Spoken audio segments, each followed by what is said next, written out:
Olá a todas e todos, meu nome é João Gabriel, professor de Sociologia, e hoje nós vamos falar um pouquinho sobre o tema internet e redes sociais.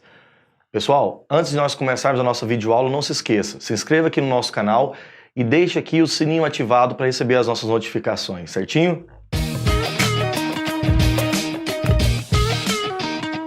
Bom, pessoal, o tema internet e redes sociais é um tema muito complexo. E, ao mesmo tempo, além de ser complexo, é um tema que requer uma leitura muito atualizada, dos nossos tempos a respeito desses novos fenômenos de intercomunicação. Falar sobre internet é falar, inclusive, hoje, atualmente, da forma simplesmente mais usual no mundo de comunicação. As antigas formas, pelo menos mais tradicionais, de comunicação entre seres humanos, dizendo, vinculado aos processos tecnológicos, como a TV, como o rádio, já foram superados pela internet. Hoje o número de usuários na internet, ela consegue muito mais abarcar a complexidade das nossas novas relações sociais, nosso novo estilo de vida, do que necessariamente a TV ou o rádio, que permanece muito estático. Quer ver? Presta atenção. A forma como a internet interrelaciona pessoas é muito mais complexa e muito mais dinâmico que a TV.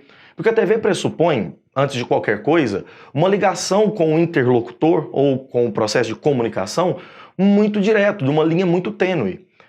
Da TV diretamente para o espectador, para o telespectador. Curiosamente, a internet ela cria uma mentalidade nova de membros mais ativos nas redes sociais, Inclusive, é interessante lembrar disso também, que dentro da internet nós temos novos padrões de comportamento. Quer ver? Presta atenção. Um dos autores mais importantes a respeito da temática internet e redes sociais é Manuel Castells. Um dos teóricos mais importantes do tempo contemporâneo desenvolveu uma obra recente, agora nos anos 2000, chamada A Galáxia da Internet. Aparece na tela aí para mim, a capa do livro para a gente poder entender ele. Essa obra que vocês estão vendo, pessoal, ela foi escrita no tempo contemporâneo, há mais ou menos uns 7, 8 anos, com uma demanda de entender como que as nossas novas relações sociais, elas diversificaram na internet um padrão de comportamento dos indivíduos, inclusive criando uma outra forma de lidar. Sabe a principal tese do Castells? É de que a internet não é que ela simplesmente alterou as relações sociais. Pelo contrário, a internet ela criou novos padrões. Ou seja, aqueles antigos padrões clássicos de entender como que nós nos intercomunicamos, através dos processos tecnológicos não servem. Ou seja, precisamos de novos conceitos, novas categorias de análise para entender essa nova dinâmica. Por exemplo, uma das principais teses do Castells nessa obra é que a internet ela gerou uma ascensão de novos padrões de interação social. Por exemplo, ele cita as formas de vinculação de notícias pela internet. Antigamente, a demanda, inclusive, temporal das notícias durava tempos e mais tempos muito mais longínquos. Exemplo, se nós pegarmos um jornal, que tem tiragem semanal ou até mesmo diário, o tempo de produção de uma notícia para outra demanda no mínimo aí 24 horas diário, ou então uma outra demanda que é então do período de uma semana completa. Na internet não. A volatilidade, certo? De comunicações, de notícias e esse processo que gira, as notícias na internet é muito mais rápida. Então, faça uma seguinte experiência. Se você entrar num site de notícias às 8 da manhã, de um dia qualquer de meio de semana, e entrar dele 2 horas depois e ficar atualizando o site, você vai ver que essas notícias elas geram uma comunicação muito mais rápida, elas giram, elas caducam muito mais cedo.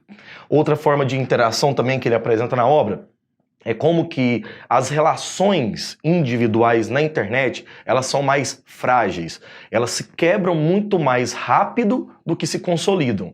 Basta a gente pensar, por exemplo, aí no Instagram, que é uma das redes sociais mais utilizadas no mundo, e que para você deixar, por exemplo, de interagir com outro indivíduo, basta você clicar uma só vez para deixar de seguir. Quer dizer, as formas que se ligam os indivíduos na internet são muito mais frágeis, muito mais fluidas, entende? Num conceito mais baumaniano aí, do Zygmunt Bauman, ok? Uma segunda grande característica, a internet ela reinventa a noção de localidade e sociabilidade. Sabe-se vocês, a distância, por exemplo, do Rio de Janeiro a São Paulo, fisicamente é a mesma, não vai se alterar, Mas pela internet parece que essas distâncias e essas formas de localidade, elas se alteram. A globalização, ela simplesmente cria uma nova percepção a respeito da noção de localidade.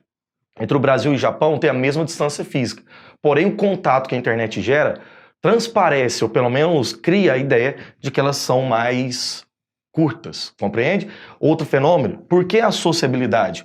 Porque quando a localidade ela cria então esse processo de encurtamento meramente de percepção, né, que fica tudo mais curto, as sociabilidades também se tornam assim. Então, vamos imaginar você ter uma parente, um familiar que mora em outro país e de 6 em 6 meses vocês se encontram. Com a internet, a quebra, né, dessa distância ela ocorre muito mais rápida, dando uma noção de sociabilidade mais próxima, mesmo estando do outro lado do planeta. O terceiro e última característica, o tema que o Castos trabalha na obra, é a noção de alienação do mundo real. Mais uma pergunta, uma indagação. A internet nos tiraria, nos alienasse, ela nos coloca em um processo de separação com a realidade? Será? Ou será que ela cria uma nova realidade? A obra do Castos termina dando mais questões a ser pensado do que respostas práticas.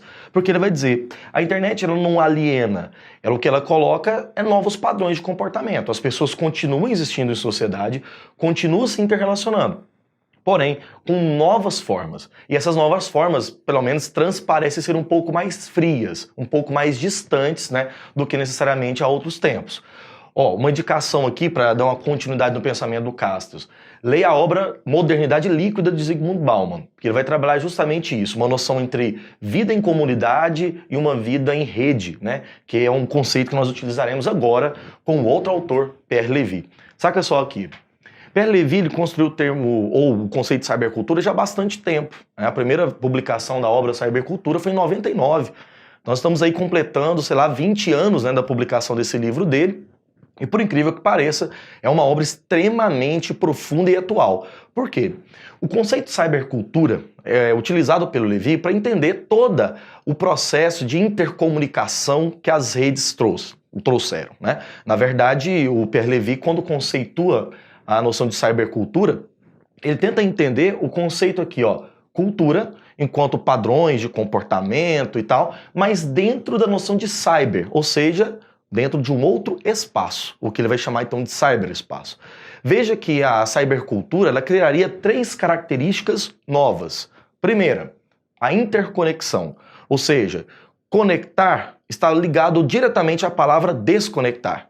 Ou seja, o processo de ligação de um indivíduo com outro indivíduo pela cybercultura, ela se dá de maneira muito distinta do que na realidade cotidiana física. Então essa interconexão, ela não é meramente de um indivíduo para outro somente. É uma conexão múltipla. Por exemplo, se eu publico lá no meu Facebook um texto, ele não atinge uma pessoa diretamente, ele atinge uma rede. Então ele entende a interconexão como um processo mais profundo, né? Ou seja, um pouco como teia de aranha dessas relações sociais. Segunda, comunidades virtuais. O que é uma comunidade? O termo comunidade, ele tem uma ideia muito mais de ligação de indivíduos do que de isolamento ou de isolacionismo social. Comunidade pressupõe um conjunto de normas em conduta, regras que são comuns. Por exemplo, se você tem uma comunidade da sua igreja, vocês partilham de elementos comuns, um ideal comum, umas formas de pensar o mundo comum. Ele diz que a internet ela cria, né, através dessa cybercultura, uma comunidade virtual distinta. Por exemplo, nós temos formas de se comunicar com a língua distintas na internet. Nós temos termos específicos para a internet. Nós temos dialetos e regras que funcionam na internet que não necessariamente funcionam em outros lugares. Por exemplo, numa atividade mais formal, vamos pensar aqui num processo jurídico, por exemplo, você não vai usar termos que são muito comuns na internet, como VC. Veja, a informalidade da internet cria essas comunidades distintas, novos padrões e regras de comportamento. Terceira característica, a inteligência coletiva. O que ele quer dizer com isso? Ora, a internet deixa de ser um lugar que supostamente um indivíduo produz conhecimento. Todos somos membros ativos de um processo de criação de novas ideias. Então, por exemplo, tanto que eu posso ser honesto e criar uma ideia nova, que tem veracidade do ponto de vista científico, tem comprovação, como também eu simplesmente posso criar uma ideia falsa, uma fake news, por exemplo, sobre alguma coisa e influenciar coletivamente a sociedade. A palavra inteligência aqui não significa um compromisso com a verdade, mas a criação de ideias, criação de novos comportamentos e novas regras, tá certo? Juntando esses 3 elementos aqui que está na obra do Levy, ele vai dizer o seguinte, olha, essa cybercultura, ela cria uma vida em rede, Por que rede? Porque você não liga um ponto A no B simplesmente. A vida em rede, ela liga diversos pontos a diversos lados, a diversas perspectivas. Então eu me comunico com vocês aqui agora. Então imagina, milhares de pessoas podem estar em contato comigo e eu em contato com milhões de pessoas ao mesmo tempo. E ao mesmo tempo, um novo espaço. Um espaço que não é físico somente. É um espaço virtual. É um espaço distinto, que não é palpável. Certo? Então pra gente encerrar, pense só comigo. A vida nas redes sociais, ela cria não necessariamente uma nova sociedade, mas novos padrões de comportamento. Não deixamos de ter regras, não deixamos de ter moralidade, mas criamos novas regras, novas moralidades. Certinho? Beleza? Pessoal, olha só. Um exemplo bem típico dessas novas relações que nós citamos durante a aula foi a criação da Lei de Crimes Cibernéticos no Brasil no ano de 2012. A Lei 12.737, foi apelidada como a Lei Carolina Dickmann, ela trouxe uma nova dinâmica. Por quê? Estaria muito ultrapassado, né, as relações jurídicas, os códigos de leis no Brasil, caso crimes de internet ocorressem e que ocorrem, né, cotidianamente, mas não teria punição para tal. Então é curioso que o Brasil, em 2012, pela primeira vez durante o governo de Dilma Rousseff, construiu uma lei que penalizasse crimes de internet. E começou, inclusive, toda a discussão mais profunda quando Carolina Dickmann, né, a atriz, ela teve a sua, vamos colocar, intimidade invadida, né, por na verdade, um técnico de computador que foi fazer um trabalho no seu computador e acabou pegando fotos íntimas dela e jogando na internet, né, publicando. E diante disso, cria-se uma nova demanda, né? Se estamos falando de novas dinâmicas, por que não, então, novas leis? Olha só o que diz a Lei de Crimes Cibernéticos. Ela tipifica como crimes infrações relacionadas a todo meio eletrônico, que inclui insultos, assédio virtual ou cyberbullying, né? Vamos lembrar aí, né, violências na internet, como exposição do indivíduo, piadas e violências, né, diversas violências morais ou violências do ponto de vista não físico, calúnia, difamação, divulgação de segredo, escárnio por motivo religioso e, entre outros, favorecimento da prostituição. Nota que isso aqui não são coisas novas, isso aqui acontece na realidade prática, só que na internet ganha uma nova tipificação.